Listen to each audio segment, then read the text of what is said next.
Hello everybody, welcome to the Shiva education IAS.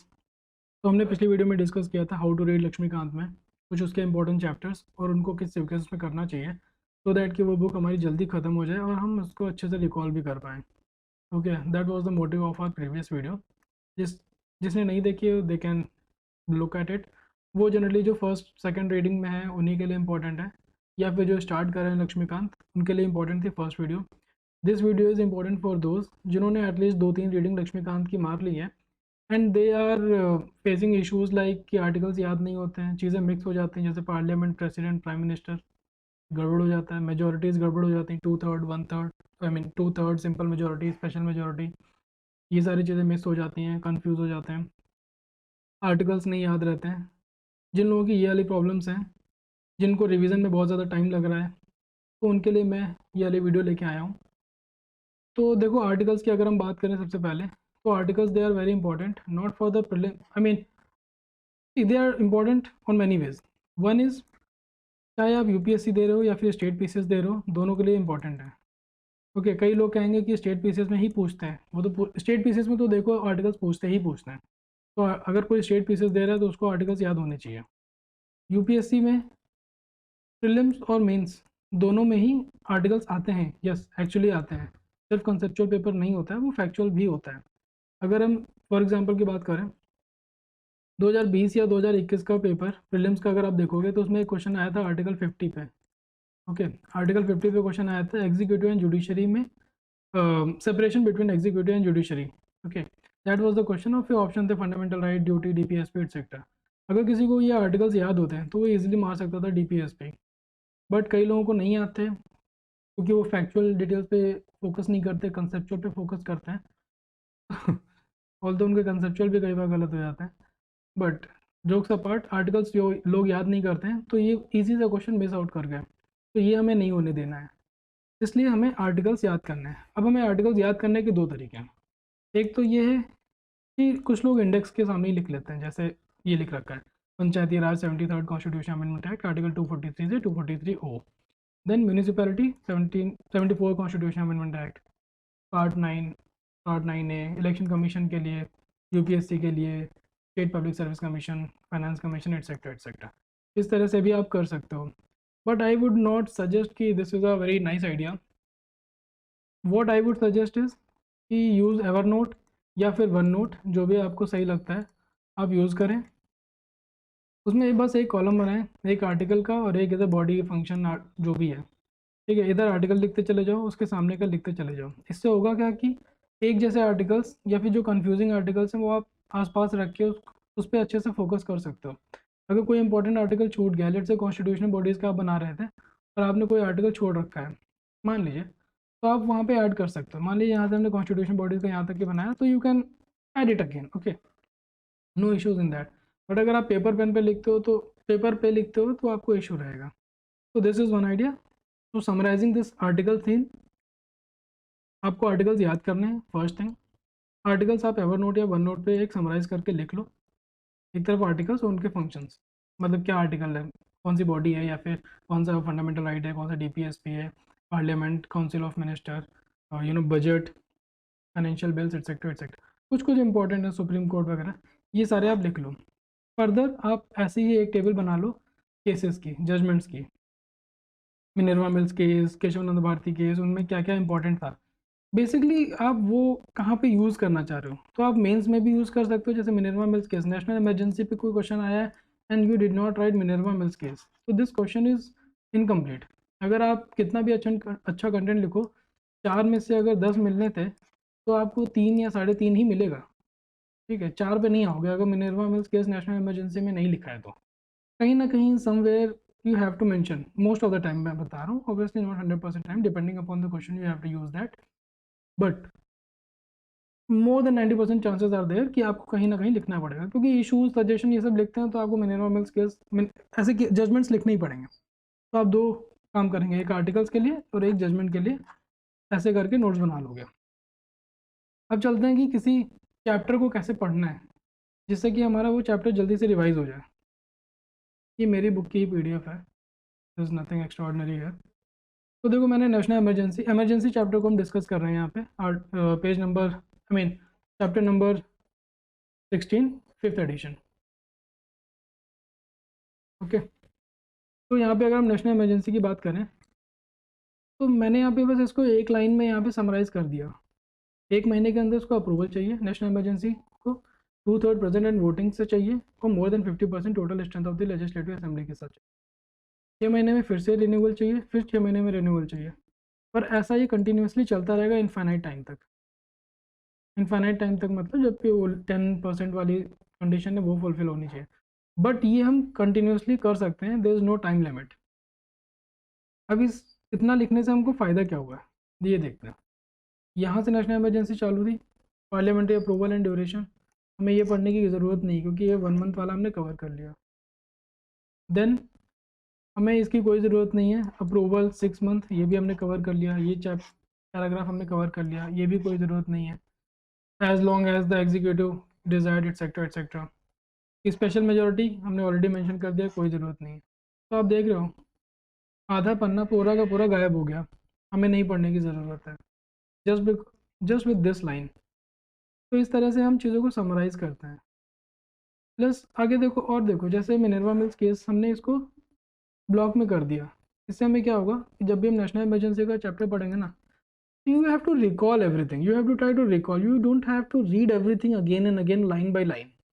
ये जो आप लाइंस देख रहे हो ना ब्लू वाली, सारी की सारी पूरी पूरी लाइंस में लाइन बन रखी है। दिस इज द टाइम जब मुझे रीडिंग करनी नहीं आती थी, मैं पूरी की पूरी लाइन पूरी की पूरी बुक अंडरलाइन है। ये तो स्टार्टिंग के चैप्टर नहीं है, स्टार्टिंग के चैप्टर में तो मैंने पूरे पूरे पन्ने ही नहीं लाए। Does that make any sense? और यही जनरली लोग करते हैं, तो ये नहीं करना है। आपको बस कीवर्ड पे अंडरलाइन करना है, ब्लॉक बनाने हैं, सर्कल्स बनाने हैं, जैसे भी आपको याद रखा है। अगर कोई पूरा पैसेज है तो आप ऐसे करके इस तरह से तो टिक मार दो कि हाँ ये पूरा पढ़ना है। Do not unnecessarily use pen नहीं करना है। बुक को जितना साफ रख सको रखो। कई लोग कहते हैं जितना गंदा कर सको करो, आई वुड से जितना साफ रख सको रखो, पढ़ने में भी आना चाहिए और मज़ा भी आना चाहिए। तो आई वॉज सेइंग कि जैसे आप मिनरवा मिल्स केस देखोगे ना, national emergency, you must get to know सारे उसके पॉइंट्स।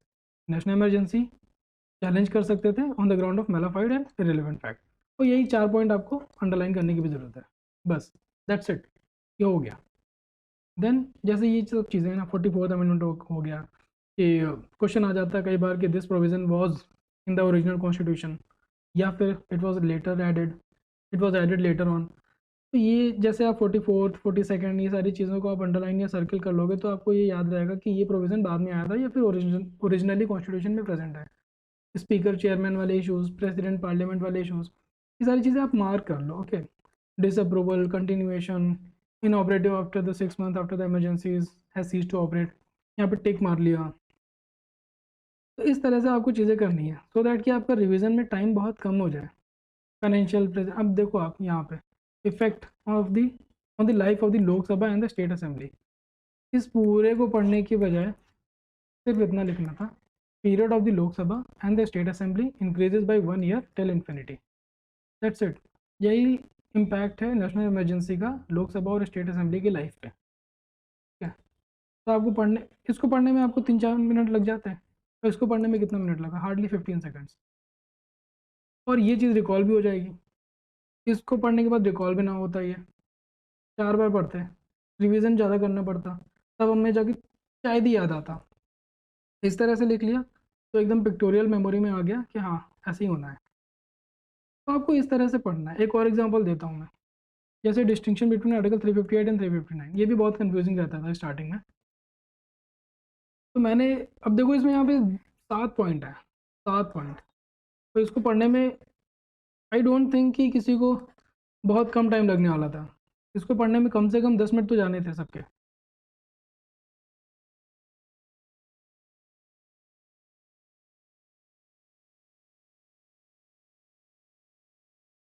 यस, देखो तो 358 है, 358 sweeping power for article 19, 359 selective with respect to place, fundamental right and time, मतलब कि फंडामेंटल कौन सा सस्पेंड होना ये भी पता है, कितने टाइम के लिए सस्पेंड होना ये भी पता है होगा, और प्लेस इंटायर कंट्री या फिर किसी कंट्री के पार्ट में, आई मीन इंडिया के किसी पार्ट में अप्लाई होगा तो ये भी होगा मेंशन। तो ये सारी चीज़ें बहुत स्पेसिफिकली मेंशन होंगी, बट 358 में ऐसा कुछ भी नहीं होगा। Article 19 entire country, entire time, whole article 19। तो ये sweeping power, although sweeping power is not a correct term है, बट ठीक है, just to recall it better कि क्या होता है 358 में, मैंने ये लिख दिया कैसे काम करता है। और जो चीज़ उस तरह से नहीं लिख सकते, कोडिफाइड नहीं कर सकते, या फिर वन लाइन में नहीं लिख सकते, उसके लिए टिक मार दिए कि हाँ ये पढ़ना है, ये पॉइंट छूटना नहीं चाहिए जब भी हम रिवाइज कर रहे हैं। तो article 358 only external emergency, 359 both external and internal emergency. ये होती है मेंटोस जिंदगी, इस तरह से रिवीजन आसान हो जाता है। ओके, वो आम जिंदगी थी जो हर एक लाइन अंडरलाइन करते हैं, जैसे ये यहाँ पे किया मैंने काम, ये वाला हर एक लाइन अंडरलाइन कर रखी है हर जगह। 358 entire country, 359 part of it, 359 not suspension of the enforcement, article 2021 यहाँ पे देखो डबल टिक मार रखा, क्यों? क्योंकि ये थोड़ा सा अलग चीज़ है, 359 में 2021 नहीं जा सकता। इस तरह से चीज़ें आपको करनी है। जैसे same air again, president rule 2 महीना अप्रूवल, सिंपल मेजोरिटी 6 महीने 6 महीने, एक्स्ट्रा कंडीशन 3 ईयर्स के बाद तो हो ही नहीं सकता। तो extra condition 2 1 2, national emergency in operation, election commission कहता है इलेक्शन नहीं हो सकता, तब हो सकता है। तो इस तरह से हमें चीज़ें रिवाइज करनी होंगी हमें, क्योंकि देखो स्टार्टिंग में हमें 45 डेज लग जाते हैं पूरे एक बार पढ़ने में, अग्री और नॉट, एटलीस्ट 45 डेज लगते हैं, 45 डेज से ज़्यादा ही लग जाता है। बट अल्टीमेटली फाइनल डे पे हमें लेस देन 1 डे में रिवीजन होने लग जाता है लक्ष्मीकांत का। Trust me on this, I my self do this. तो मैं गारंटी के साथ कह सकता हूँ अगर आप इस तरह से रिवाइज करोगे तो आपका बहुत जल्दी रिवाइज होना स्टार्ट होगा, और नंबर ऑफ रिविजन्स भी ज़्यादा दे पाओगे, और आपका फाइनल डे पे कॉन्फिडेंस भी बिल्डअप होगा कि हाँ मैंने लक्ष्मीकांत कर रखी है, अच्छे से कर रखी है, कई बार कर रखी है, तो I can do the question. And see confidence is the key in the prelims time as well as in the mains and interview time also, but prelims is the first stage, कई बार यही fail हो जाता है। तो confidence बहुत ज़्यादा ज़रूरी है। कॉन्फिडेंस कमी होने की वजह से मैंने भी अपने प्रीलिम्स ख़राब किए हुए हैं। तो आई वुड सजेस्ट कि इस तरह से आप काम करोगे तो जब रिविजन्स अच्छे होते हैं तो आप कॉन्फिडेंस भी होता है आपके अंदर, तो आप प्रीलिम्स का पेपर भी अच्छे से कर सकते हो। क्योंकि मैं भी 70 to 80% की एक्यूरेसी के साथ इंडियन पॉलिटी का सेक्शन सॉल्व करता हूँ। और तो this is, I am guaranteeing you कि ऐसे आप करोगे तो आपकी चीज़ें अच्छे से होंगी। आप 2 4 5 चैप्टर्स के साथ फॉलो करके देखो, you will start loving it and you will do it. तो this was all for the today's video. और मैं constitution and non constitution video के PDF में आपको डाल दूंगा अपने टेलीग्राम चैनल पे, आप वहाँ से देख सकते हो। इसमें क्या है कि इलेक्शन कमीशन, UPSC, जो भी कॉन्स्टिट्यूशनल बॉडीज़ हैं, इनके आर्टिकल्स, उनके हेड मेंबर अपॉइंट कौन करता है, क्वालिफिकेशन क्या है, रेजिग्नेशन किसको देना है, रिमूवल वगैरह वगैरह, मिनिस्ट्री वगैरह, ये सारी चीज़ें मैंने आपके लिए टेबुलेटेड फॉर्म में डाल रखी हैं। तो you can read it from this PDF easily. Non constitutional bodies के लिए भी सेम काम किया है। तो आप ये दोनों PDF मेरे टेलीग्राम चैनल से डाउनलोड कर सकते हो। So thank you. That was all for the today's video. Thank you very much.